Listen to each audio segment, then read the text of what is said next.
Hello everybody. आज 19 अक्टूबर 2020 और हम आर्टिकल डिस्कशन करेंगे द एडिटोरियल। तो एडिटोरियल आर्टिकल्स आपके यूपीएससी मेंस पोर्शन को कवर करेगा, इम्पॉर्टेंट टॉपिक्स और इम्पॉर्टेंट कीवर्ड आपको लिखने पड़ते हैं मेंस में, वो भी एक अच्छे स्पीड के साथ। और ये तभी पॉसिबल है जब आपको रिवीजन बहुत बार आप कर चुके होंगे जो आपने पढ़ा है, क्योंकि ये कैपेबिलिटी रिवीजन करने के बाद ही हमारे अंदर इन्हेंस हो पाएगा। और ये रिवीजन तभी आप करेंगे जब आपके पास जो है कॉम्प्रिहेंसिव तौर पर एक नोट्स होगा। ठीक है, बहुत ज़्यादा चीज़ें हम रिवीजन नहीं कर पाएंगे, तो रिवीजन करने के लिए नोट्स बनाना पड़ेगा। तो ये आर्टिकल्स एक नोट्स की तरह है आपके लिए। जो इंपॉर्टेंट कीवर्ड है उसको आप अंडरलाइन कर सकते हैं और फिर उसको नोट्स तैयार कर सकते हैं, डेली वाइज नोट तैयार कर सकते हैं। तो काफ़ी इंपॉर्टेंट है और ये यूपीएससी के आपके करंट अफेयर के पोर्शन को कवर करेगा, श्योर कवर करेगा। तो ठीक है, पहला आर्टिकल में देखते हैं। पहला आर्टिकल है इक्वालिटी इन ट्रेड पैक्ट। ठीक है, तो समानता व्यापार के जो समझौते हैं इसमें समानता होनी चाहिए। तो mains GS paper 3 economic development से आर्टिकल को रिलेट कर सकते हैं। कुछ ही महीने पहले एक प्रोग्राम था आरसीईपी क्या था ना, कुछ देशों का एक फ्री ट्रेड एग्रीमेंट होने वाला था जिसमें कि इंडिया भी शामिल होने वाला था। लेकिन इंडिया ने क्या किया ना, इस एग्रीमेंट से शामिल होने से इनकार कर दिया था। ठीक है, तो अभी फिर से ये सोचा जा रहा है कि क्या इंडिया को आरसीईपी में पार्टिसिपेट करनी चाहिए। ठीक है, तो कुछ 16 आसियान कंट्री के कुछ कंट्री है जो आरसीईपी को साइन करने वाले हैं। सॉरी, ये साइन कर चुके हैं। ठीक है, ये लोग साइन कर चुके हैं, केवल इंडिया ने साइन नहीं किया। तो इंडिया को साइन करने के लिए काफ़ी पहले मोटिवेट किया गया था, काफ़ी कहा जा रहा था कि इंडिया को साइन करनी चाहिए, लेकिन इंडिया ने नहीं किया। नहीं करने के कई सारे कारण थे, लेकिन वो कारण यहाँ पर हम डिस्कशन नहीं करेंगे। अभी देखेंगे कि हमारे फ्री ट्रेड एग्रीमेंट अगर किसी देश के साथ, यानी कि एक देश नहीं, काफ़ी सारे देश अगर एक साथ साइन कर रहे हैं, तो क्या फ्री ट्रेड एग्रीमेंट भारत को साइन करके क्या फ़ायदा है या नुकसान है। ठीक है, तो ये चीज़ देखिए। तो कोविड-19 की वजह से भारत सरकार ने ये स्टेप उठाया कि अब क्या है कि आत्मनिर्भर बनने की तरफ जो है कोशिश की जाएगी, सेल्फ रिलायंस बनना। तो देखिए कितना ये मतलब, देखिए आरसीईपी नहीं साइन करना भारत का रीज़न क्या था। तो एक रीज़न ये था कि देखिए दुनिया में मल्टीलैटरलिज्म ख़त्म होते जा रहा है। मल्टीलैटरलिज्म मतलब क्या होता है कि सारे देशों के जितने भी उनके सॉवरेनिटी है, उनके जो अंदर के जो उनके इशूज़ हैं उनको नेशनल लेवल पर सुना जाए, यानी कि उनके अपने डोमेस्टिक इशूज़ को नेशनल लेवल पर उनको सुना जाए, उनकी भागीदारी हो, बिल्कुल बराबर हो। ऐसा नहीं कि अमेरिका का भागीदारी ज़्यादा होगा, चाइना की ज़्यादा होगी, रसिया की ज़्यादा होगी, फ्रांस की ज़्यादा होगी, और पाकिस्तान और फिर इंडिया और फिर कम्बोडिया और फिर थाईलैंड और वियतनाम की कम होगी। ऐसा नहीं होनी चाहिए। जितने भी कंट्रीज़ हैं, 200 कंट्रीज़, बाकी जितने भी कंट्री, सारे को बराबरी का जो है उनको सॉवरेनिटी मिलनी चाहिए। तो मल्टीलैटरलिज्म का मतलब यही होता है। तो अब क्या हम देख रहे हैं, मल्टीलैटरलिज्म से दुनिया दूर जा रही है। कोविड-19 स्प्रेड हुआ, इसके वजह से हर कंट्री जो है अपने अपने यूनिलैटरली जो है अपने एटीट्यूड देखने को मिल रहा है। यूनिलैटरली मतलब अपने डिसीजन और अपने बाकी देशों के साथ रिलेशनशिप जो है कैसे रखने हैं, यूनिलैटरली वाला। जैसे कि देख सकते हैं इंडिया ने स्टेप लिया। इंडिया ने स्टेप क्या लिया, इंडिया ने लिया आत्मनिर्भर के लिए। तो ये तो वही बात हुआ ना कि हम बाकी के देशों को हम कहें कि आप यूनिलैटरली फैसले क्यों लेते हैं, जबकि इंडिया ने भी इस तरह के जो है यूनिलैटरली फैसला ही माना जाता है इसको इंटरनेशनल तौर पर। तो कोविड-19 की वजह से इकोनॉमिक जो है काफ़ी डाउनफॉल हुआ और बिजनेस को काफ़ी नुकसान पहुंचा। तो अभी जितने भी कंट्रीज़ हैं उनका क्या मतलब आगे का स्टेप क्या है। पहला कि लोगों के हाथ में पैसे नहीं हैं, तो लोगों को जॉब की तरफ, काम की तरफ जो है लाने का प्रयास है। दूसरा, जो बिजनेस का नुकसान हुआ, व्यापार का नुकसान हुआ, उस व्यापार की भरपाई को पूरा करना है। और बॉर्डर को जो जो जो कम्युनिकेशन की वजह से व्यापार नहीं हो पाया, ट्रैवलिंग की वजह से, टूरिज़्म की वजह से, सर्विस जो पूरी तरीके से फेल हो गया था, तो इसको पुश करने की ज़रूरत है। तो ऐसे हालात में जबकि सेल्फ रिलायंस इकोनॉमी बनाने की तरफ भारत जो है कोशिश कर रहा है, और दूसरी तरफ जो है आरसीईपी अगर साइन भारत करता तो बहुत बड़ा मार्केट भारत को मिलता। एक मार्केट भी मिलता, भारत भी मार्केट बनता, लेकिन भारत को भी बहुत बड़ा मार्केट मिलता अपने उत्पाद को बेचने के लिए। अब देखिए चैलेंजेस क्या है। अगर पीछे का चैलेंज देखें तो क्या है कि 2001 में देखिए भारत ने आरसीईपी साइन नहीं किया। इसका सबसे बड़ा रीज़न चाइना था।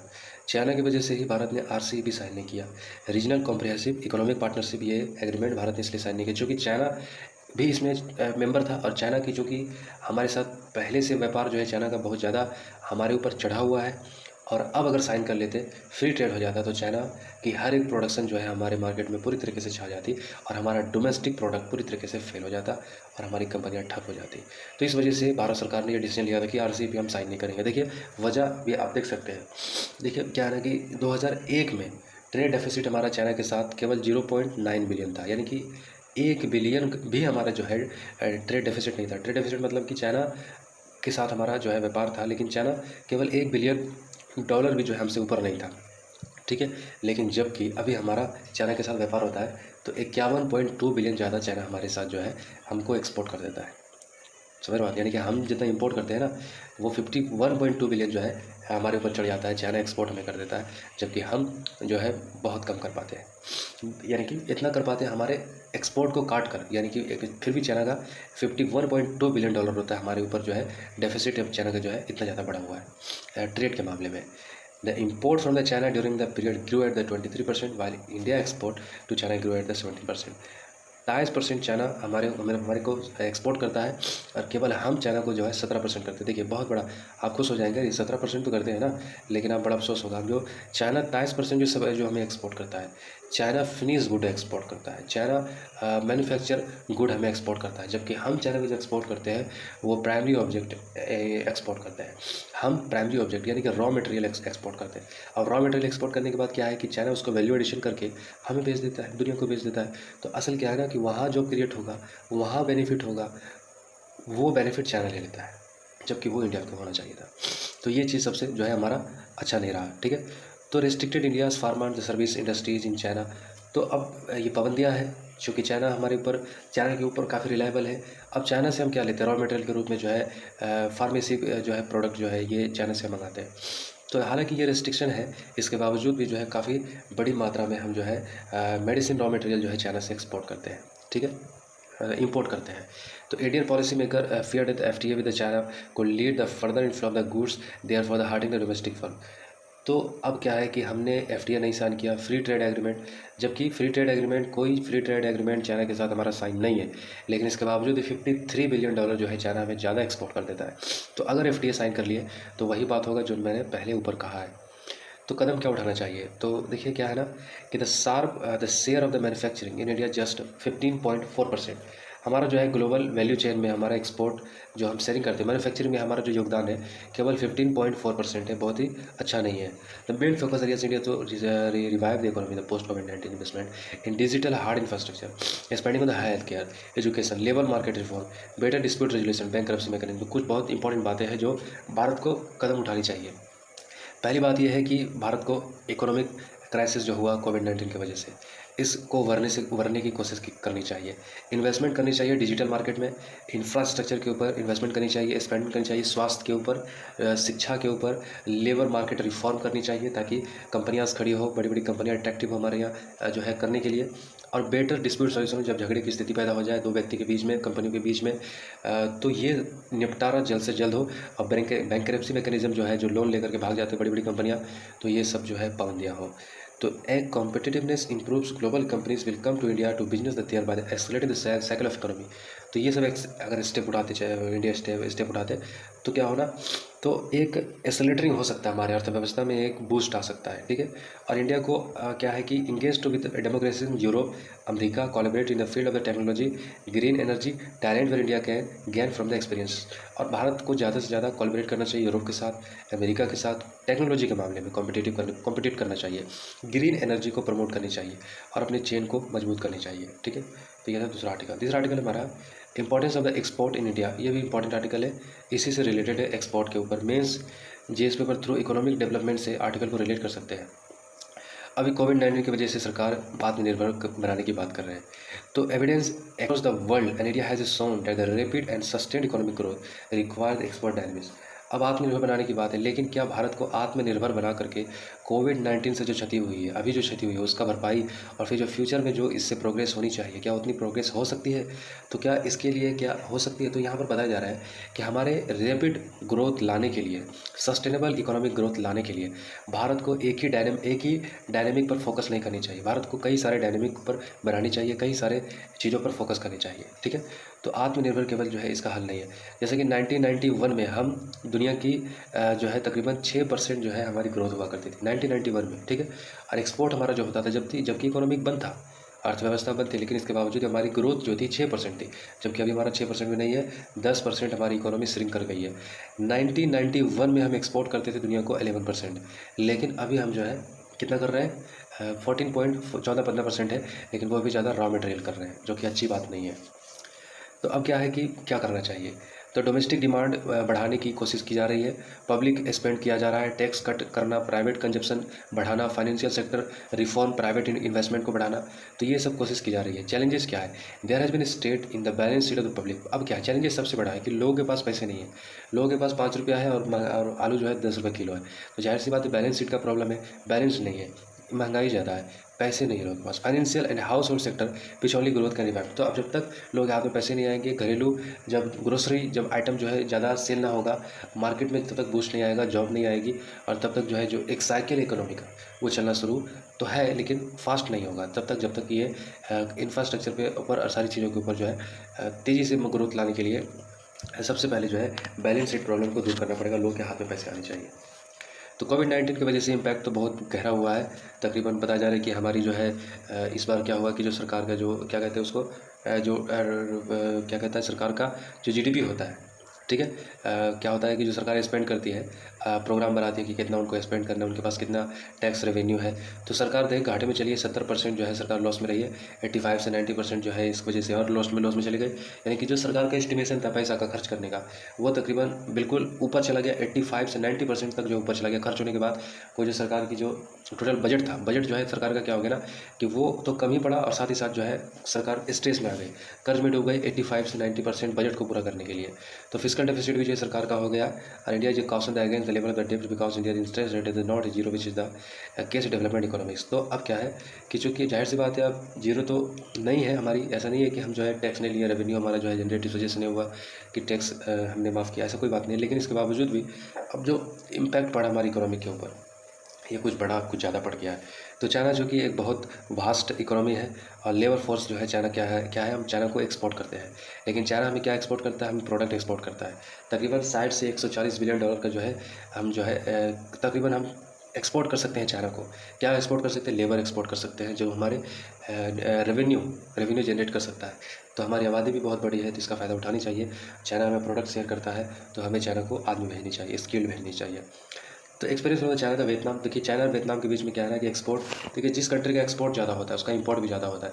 आप देखिए 40 to 45% एक्सपोर्ट होता है चाइना और वियतनाम के बीच में, जबकि हमारा 16% होता है। तो अब एक्सपोर्ट बढ़ाना बहुत इंपॉर्टेंट है अगर आप जो है इंपोर्ट बढ़ाना चाहते हैं तो, ठीक है। तो ये एक बात बताई जा रही है। तो recently China wages the rising the reduction the 140 billion in the export unskilled labour intensive sector such as appeal the clothing leather in the footwear.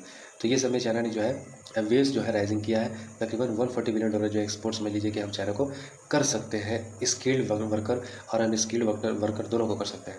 तो पोस्ट कोविड-19 इन्वेस्टमेंट अब क्या है कि चाइना सप्लाई चेन जो है टूटा है। अब चाइना कोशिश में है कि उस सप्लाई चेन में सबसे ज़्यादा जो है अपनी भागीदारी सुनिश्चित करे। तो अपॉर्चुनिटी है भारत के पास, चाहे तो भारत जो है अपनी आबादी का जो है बेहतरीन जो है स्किल्ड या अनस्किल्ड जो भी है उसको चाइना को कह सकते हैं कि वो प्रोडक्ट हमें शेयर करता है, तो हमें स्किल्ड व्यक्ति को चाइना को भेजकर यानी कि हम रेवेन्यू जनरेट कर सकते हैं। जीरो हंगर 2030 ये भारत सरकार का जो है एसडीजी गोल था, सस्टेनेबल डेवलपमेंट गोल बनाया गया था। एसडीजी गोल ये 2 नंबर में आता है। जीरो हंगर टारगेट था पूरी दुनिया में 2030 तक कोई भी आदमी भूखा ना रहे, लेकिन ये टारगेट बिल्कुल पूरी तरीके से सरकार पिछड़ रही है, दुनिया पिछड़ रहा है।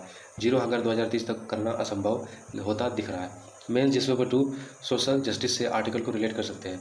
तो अक्टूबर 16 देखिए जीरो हंगर डे यानी कि वर्ल्ड फूड डे मनाया जाता है। तो इसके कई सारे एजेंसी है दुनिया में हंगर को कम करने के लिए, हंगर को मिटाने के लिए।